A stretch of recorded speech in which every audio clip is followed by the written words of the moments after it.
नमस्कार दोस्तों, आपके अपने चैनल हमारे संस्कार में आपका बहुत बहुत स्वागत है। आज हम आपके लिए लेकर आए हैं भादो मास महात्म्य की कथा अध्याय 4।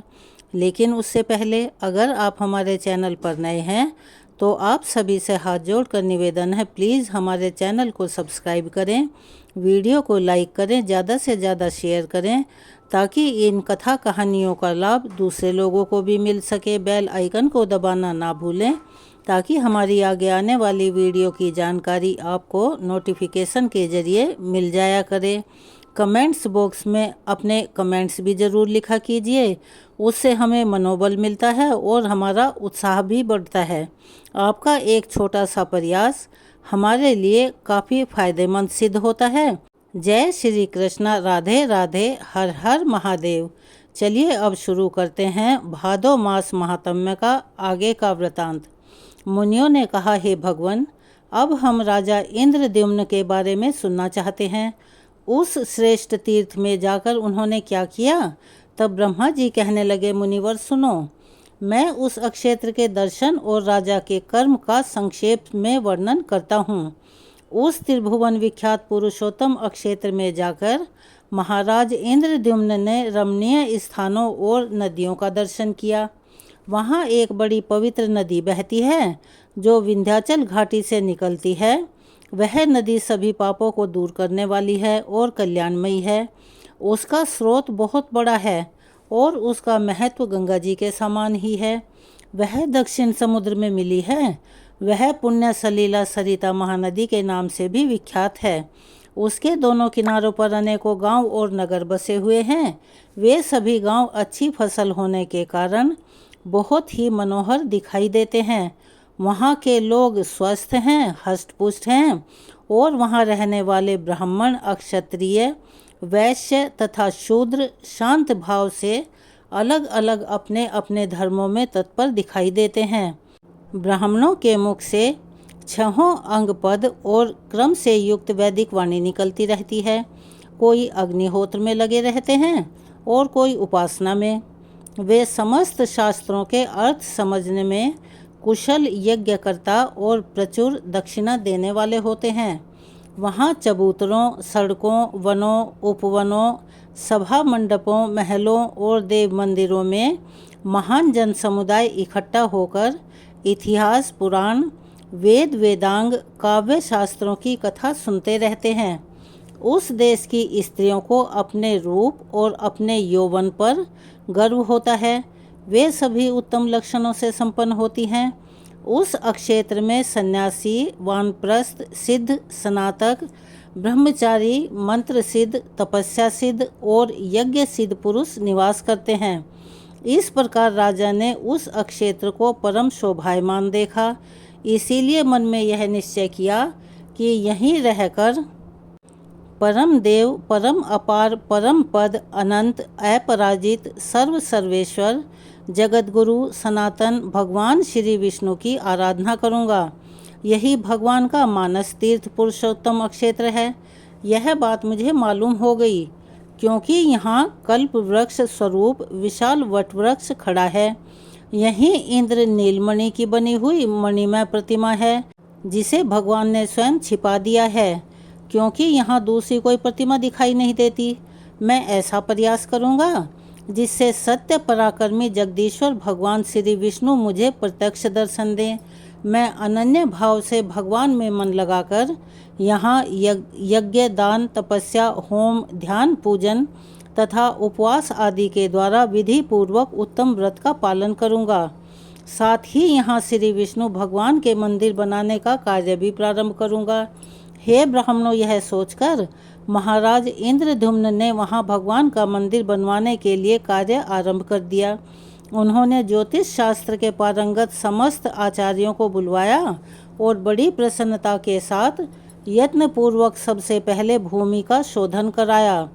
इस कार्य में ज्ञान संपन्न ब्राह्मणों, वेद शास्त्र के पारंगत अमात्य मंत्रियों तथा वास्तु विद्या के विद्वानों का भी सहयोग प्राप्त था। उन सब के साथ भली भांति विचार करके शुभ दिन और शुभ मुहूर्त में, जबकि उत्तम चंद्रमा और नक्षत्रों का योग था तथा ग्रहों की भी अनुकूलता थी, राजा ने श्रद्धापूर्वक अर्घ्य दिया। इसीलिए कहते हैं कि किसी भी शुभ कार्य को करने से पहले ग्रह और नक्षत्रों को देखना बहुत जरूरी होता है। शुभ मुहूर्त में किया गया कार्य ही शुभ फल की प्राप्ति कराने वाला होता है। उस समय जय जयकार और मंगलमयी शब्द हो रहे थे। तरह तरह के बाजों की मनोहर ध्वनि गूंज रही थी। फूल, अक्षत, चंदन भरे हुए कलश तथा दीपक आदि के द्वारा पूजा कार्य संपन्न किया गया था। इस प्रकार अर्घ्यदान देकर महाराजा इंद्रद्युम्न ने शूरवीर कलिंगराज, उत्कलराज और कौशलराज को बुलाकर कहा, हे राजाओं, तुम सब लोग एक ही साथ मंदिर के निमित्त शिला ले आने के लिए जाओ। अपने साथ प्रधान शिल्पियों को भी, जो शिला खोदने के काम में निपुण हो, साथ ले जाओ। विंध्याचल बहुत बड़ा पर्वत है और उसमें कंदराएं भी हैं। उसके सभी शिखरों को भली भांति देखकर सुंदर सुंदर शिलाएं कटवाओ और उन्हें छकड़ों पर लादकर ले आओ।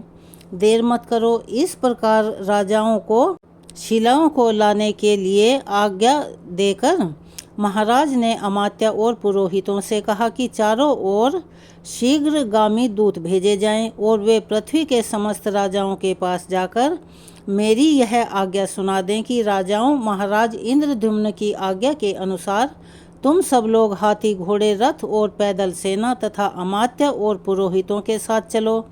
ऐसी आज्ञा पाकर दूत राजाओं के पास गए और सबको महाराज की आज्ञा सुना दी।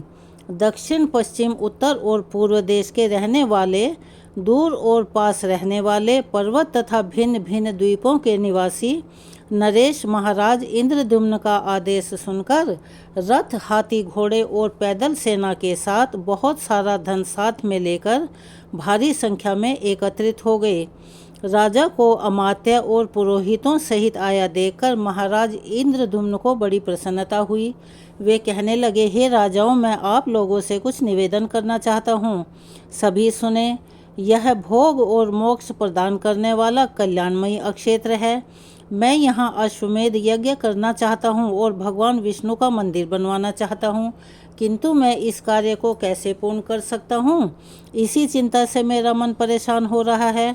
अगर आप लोग भली भांति मेरी सहायता करें तो मेरा यह कार्य संपन्न हो सकता है। महाराज इंद्रद्युम्न के ऐसा कहने पर सभी राजाओं को बड़ी प्रसन्नता हुई। उन्होंने महाराज की आज्ञा से धन, रत्न, स्वर्ण, मणि, मोती, कंबल, सुंदर बिछौने, हीरे, पुखराज, तरह तरह के द्रव्य, भक्षण योग्य भोज्य तथा अनुलेपन आदि पदार्थों की वर्षा कर दी। राजा इंद्रद्युम्न ने देखा यज्ञ की सब सामग्री एकत्रित हो गई है और यज्ञ कर्म के ज्ञाता, वेद वेदांग में पारंगत, शास्त्र ज्ञान में निपुण तथा कर्मों में कुशल ऋषि, महर्षि, देवऋषि, तपस्वी, ब्रह्मचारी, गृहस्थ, वानप्रस्थ, सन्यासी और अन्य ब्राह्मण भी उपस्थित हैं।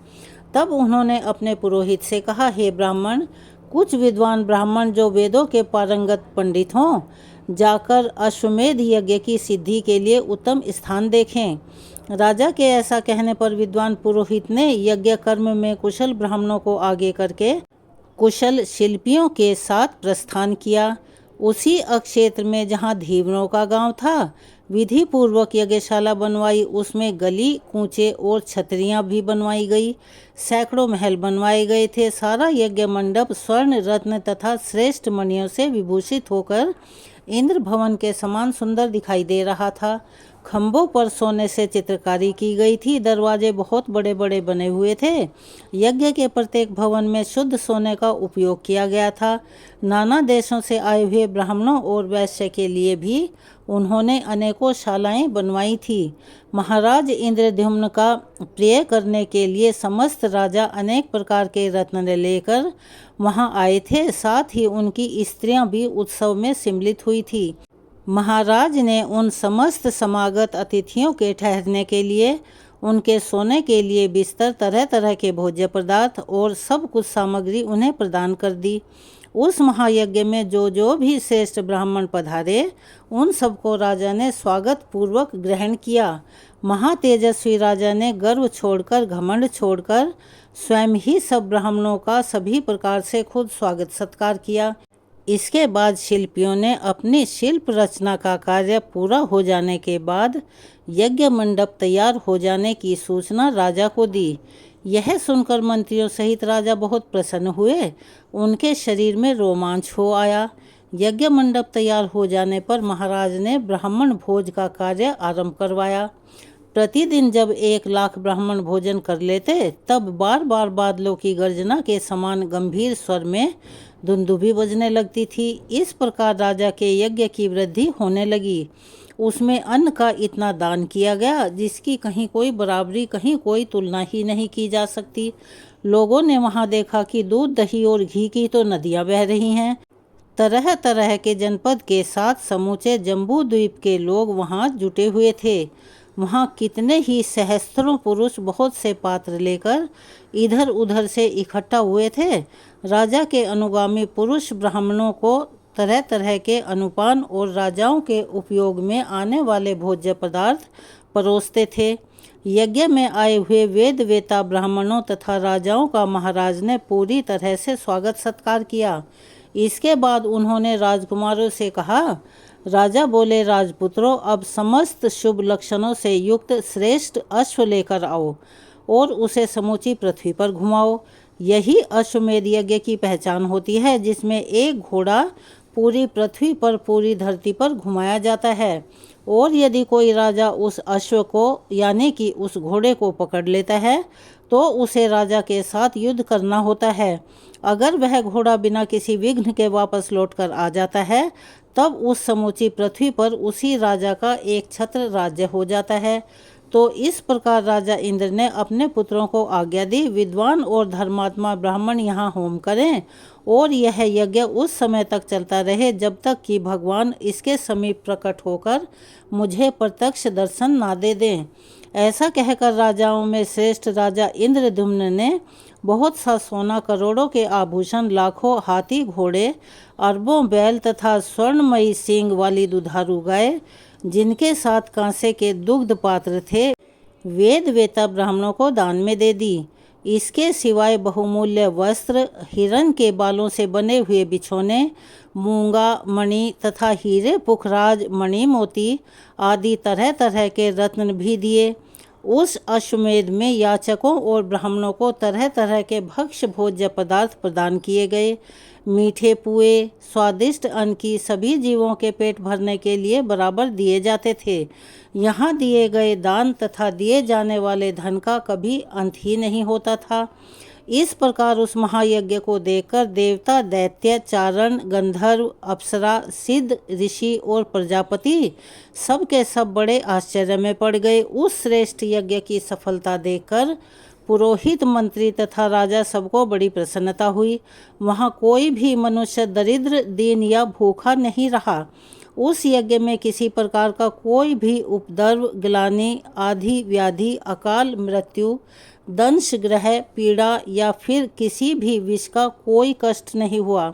इस प्रकार राजा ने अश्वमेध यज्ञ तथा पुरुषोत्तम प्रासाद निर्माण का कार्य विधि व्रत पूर्ण किया। ब्रह्मा जी कहते हैं, अश्वमेध यज्ञ के अनुष्ठान और महल निर्माण का काम पूरा हो जाने पर राजा इंद्रद्युम्न के मन में दिन रात प्रतिमा के लिए चिंता रहने लगी। वे सोचने लगे कि मैं कौन सा उपाय करूं जिससे सृष्टि पालन और संहार करने वाले लोक पावन भगवान पुरुषोत्तम का मुझे दर्शन हो। इसी चिंता के कारण ना उन्हें रात में नींद आती और ना दिन में वे तरह तरह के भोग भोगते और ना श्रृंगार और स्नान ही किया करते थे। उन्हें किसी भी कार्य से संतोष नहीं होता था, ना ही किसी काम में उनका मन लगता था। पत्थर, मिट्टी और लकड़ी में से इस पृथ्वी पर सर्वोत्तम वस्तु कौन है? किससे भगवान विष्णु की प्रतिमा का निर्माण ठीक ठीक हो सकता है? इसी प्रकार की चिंता में पड़े पड़े उन्होंने 5 रात्र की विधि से भगवान पुरुषोत्तम का पूजन किया और अंत में इस प्रकार उनकी स्तुति की कि हे वासुदेव, आपको नमस्कार है, आप मोक्ष के कारण हैं, आपको मेरा नमस्कार है। संपूर्ण लोकों के स्वामी हे परमेश्वर, आप इस जन्म मृत्यु रूपी संसार सागर से मेरा उद्धार कीजिए। हे पुरुषोत्तम, आपका स्वरूप निर्मल आकाश के समान है, आपको नमस्कार है। सबको अपनी ओर खींचने वाले हे संकर्षण, आपको मेरा प्रणाम है। हे धरणीधर, आप मेरी रक्षा कीजिए। हेम गर्भ अर्थात शालिग्राम शिला की सी आभा वाले हे प्रभु आपको नमस्कार है। मकर ध्वज आपको प्रणाम है। रतिकांत आपको नमस्कार है। शंभरासुर का संहार करने वाले प्रद्युम्न आप मेरी रक्षा कीजिए। भगवान आपका श्री अंग अंजन के समान श्याम है। भक्त वत्सल आपको नमस्कार है। हे अनिरुद्ध आपको प्रणाम है, आप मेरी रक्षा करें। और वरदाई बने संपूर्ण देवताओं के निवास स्थान आपको नमस्कार है। हे देव प्रिय आपको प्रणाम है। नारायण आपको नमस्कार है। आप मुझ शरणागत की रक्षा कीजिए। बलवानों में श्रेष्ठ बलराम आपको प्रणाम है। लांगला युत आपको नमस्कार है। चतुर्मुख जगत धाम प्रपितामह मेरी रक्षा कीजिए। नील मेघ के समान आभा वाले घनश्याम आपको नमस्कार है। देव पूजित हे परमेश्वर आपको प्रणाम है। सर्वव्यापी हे जगन्नाथ मैं भवसागर में डूबा हुआ हूँ, कृपया मेरा उद्धार कीजिए। प्रत्यागमन तेजस्वी तथा दहकते हुए नेत्रों वाले महापराक्रमी दैत्य शत्रु नरसिंह आपको नमस्कार है, आप मेरी रक्षा कीजिए। पूर्व समय में महावाराह रूप धारण करके आपने जिस प्रकार इस पृथ्वी को रसातल से उद्धार किया था, उसी प्रकार हे प्रभु इस दुख के समुद्र से मेरा भी उद्धार कीजिए। हे कृष्ण आपके इन वरदायी स्वरूपों का मैंने स्तवन किया है। यह बलदेव आदि जो अलग अलग रूप में स्थित दिखाई देते हैं, वे आपके ही अंग हैं। देवेश प्रभु अच्युत गरुड़ आदि पार्षद आयुध सहित दिग्पाल तथा केशवादि जो आपके अन्य भेद मनुष्य द्वारा बताए गए हैं, उन सब का मैंने पूजन किया है। प्रभु प्रसन्न तथा विशाल नेत्रों वाले हे जगन्नाथ देवेश्वर पूर्वोक्त सब स्वरूपों के साथ मैंने आपकी स्तुति और वंदना की है। आप मुझे धर्म अर्थ काम और मोक्ष देने वाला वर प्रदान करें। हे हरे संकर्षण आदि जो आपके भेद बताए गए हैं, वे सब आपकी पूजा के लिए ही प्रकट हुए हैं, इसीलिए वे आपके ही आश्रित हैं। देवेश वस्तुतः आप में कोई भेद नहीं है। आपके जो अनेक प्रकार के रूप बताए जाते हैं, वह सब उपचार से ही कहे गए हैं। आप तो अद्वैत हैं, फिर कोई भी मनुष्य आपको द्वैत रूप भला कैसे कह सकता है। हे हरे आप एकमात्र व्यापक चित्त स्वभाव तथा निरंजन हैं। आपका जो परम स्वरूप है वह भाव और अभाव से रहित निर्लेप निर्गुण श्रेष्ठ अचल ध्रुव समस्त उपाधियों से निर्मुक्त और सत्ता मात्र रूप से स्थित है। हे कमलाकांत हे मधुसूदन मुझ पर प्रसन्न होइए, मेरी रक्षा कीजिए। लोकेश मैं आपके सिवाय और किसी को नहीं देखता। जिसकी शरण में जाऊं मैं बुढ़ापे और सैकड़ों व्याधियों से युक्त होकर तरह तरह के दुखों से पीड़ित हूँ और अपने कर्म पाश में बंधकर हर्ष शोक में मगन होकर विवेक शून्य हो गया हूँ। अत्यंत भयंकर घोर संसार सागर में गिरा हुआ हूँ। प्रभु यह विषम रूप जलराशि के कारण तो स्थिर है, इसमें राग द्वेष रूपी मत से भरे हुए हैं। इंद्रिय रूपी भंवर से यह बहुत गहरा लगता है। इसमें तृष्णा और शोक रूपी लहरें भरी हुई हैं। यहाँ ना कोई सहारा है, ना ही कोई अवलंब। यह सारहीन और अत्यंत चंचल है। प्रभु मैं माया से मोहित होकर इसके भीतर बहुत लंबे समय से भटक रहा हूँ। हजारों अलग अलग योनियों में बार बार जन्म लेता हूँ। हे जनार्दन मैंने संसार में नाना प्रकार के हजारों जन्म धारण किए हैं। अंगों सहित वेद नाना प्रकार के शास्त्र इतिहास पुराण तथा अनेकों शिल्पियों का अध्ययन किया है। यहाँ मुझे कभी असंतोष मिला है तो कभी संतोष। मैंने कभी धन इकट्ठा किया है तो कभी धन हानि उठाई है, कभी बहुत खर्च किया है। हे जगन्नाथ इस प्रकार मैंने लाभ वृद्धि उदय और अस्त अनेकों बार देखे हैं। स्त्री शत्रु मित्र तथा बंधु बांधव के सहयोग और वियोग भी देखने को मिले हैं। मैंने अनेक पिता देखे हैं और अनेक माताओं का भी दर्शन किया है। अनेक प्रकार के दुख और सुख हैं, उनके अनुभव का भी मुझे अवसर मिला है। भाई बंधु पुत्र और कुटुंब भी मिले हैं। हे देव धनी अक्षत्रियों दरिद्र तपस्वी राजाओं राजा के सेवकों तथा अन्य देहधारियों के घरों में भी मैं अनेकों बार उत्पन्न हो चुका हूँ। हे नाथ मुझे अनेकों बार ऐसे मनुष्यों का दास होना पड़ा है जो खुद दूसरों के दास हैं। मैं दरिद्र धनी और स्वामी भी रह चुका हूँ। कभी दूसरों ने मुझे मारा तो कभी मेरे हाथ से दूसरे मारे गए। मुझे दूसरों ने मरवाया और मैंने भी दूसरों की हत्या करवाई। मुझे दूसरों ने और मैंने दूसरों को अनेकों बार दान दिए हैं। हे जनार्दन, हे जगतपतिये, कभी नरक में और कभी स्वर्ग में मेरा निवास रहा है। मुझे कभी मनुष्य लोक में तो कभी त्रय योनियों में जन्म लेना पड़ा है। हे सुरश्रेष्ठ, जैसे रहट में रस्सी से बंधी हुई घटी कभी ऊपर जाती है, कभी नीचे जाती है और कभी बीच में रुकी रहती है, उसी प्रकार मैं कर्म रूपी रस्सी में बंधकर देव योग से ऊपर नीचे, मध्यवर्ती तथा अन्य लोकों में भटकता रहता हूँ। इस प्रकार यह संसार चक्र बड़ा ही भयानक और रोमांचकारी है। प्रभु, मैं बहुत लंबे समय से घूम रहा हूँ, किंतु कभी इसका अंत दिखाई नहीं देता। समझ नहीं आता कि मैं अब क्या करूँ। हे हरे, हमारी संपूर्ण इंद्रियां व्याकुल हो गई हैं। अब मैं क्या करूं, कहाँ जाऊं? मैं शोक और तृष्णा से आक्रांत होकर अब कहाँ जाऊं?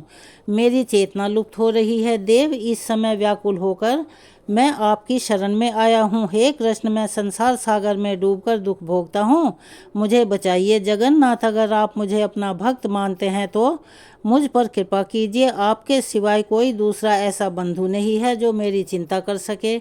हे देव, हे प्रभु, आप जैसे स्वामी की शरण में आकर अब मुझे जीवन मरण या योगक्षेम के लिए कहीं भी कोई भय नहीं होता। श्री ब्रह्मा जी कहते हैं, राजा इंद्रद्युम्न के इस प्रकार स्तुति करने पर भगवान गरुड़ध्वज ने प्रसन्न होकर उनके सब मनोरथ पूर्ण किए। जो मनुष्य भगवान जगन्नाथ का पूजन करके प्रतिदिन इस स्तोत्र से उनकी स्तुति करता है, वह बुद्धिमान निश्चय ही मोक्ष प्राप्त कर लेता है। जो एकाग्रचित होकर इसका पाठ करता है या इस स्तोत्र को सुनता या दूसरों को सुनाता है या पढ़ता है, वह पाप रहित होकर भगवान विष्णु के सनातन धाम में जाता है। यह स्तोत्र परम प्रशंसनीय, पापों को दूर करने वाला, भोग और मोक्ष देने वाला, कल्याणमयी, अत्यंत दुर्लभ तथा पवित्र है। इसे हर किसी मनुष्य को नहीं देना चाहिए, उन्हीं को देना चाहिए जिनके हृदय में भक्ति हो। केवल उसी को इसका उपदेश देना चाहिए। नास्तिकों के सामने इस स्तोत्र का पाठ कभी भी नहीं करना चाहिए। जो निर्मल हृदय वाले मनुष्य उन परम सूक्ष्म नित्य पुराण पुरुष मुरारी श्री विष्णु भगवान का ध्यान करते हैं, वे मुक्ति के भागी होकर भगवान विष्णु के धाम को जाते हैं। ठीक उसी तरह जैसे मंत्रों द्वारा यज्ञ की अग्नि में हवन किया हुआ भविष्य भगवान विष्णु को प्राप्त होता है। आज की महात्म्य कथा को हम यहीं विराम देते हैं।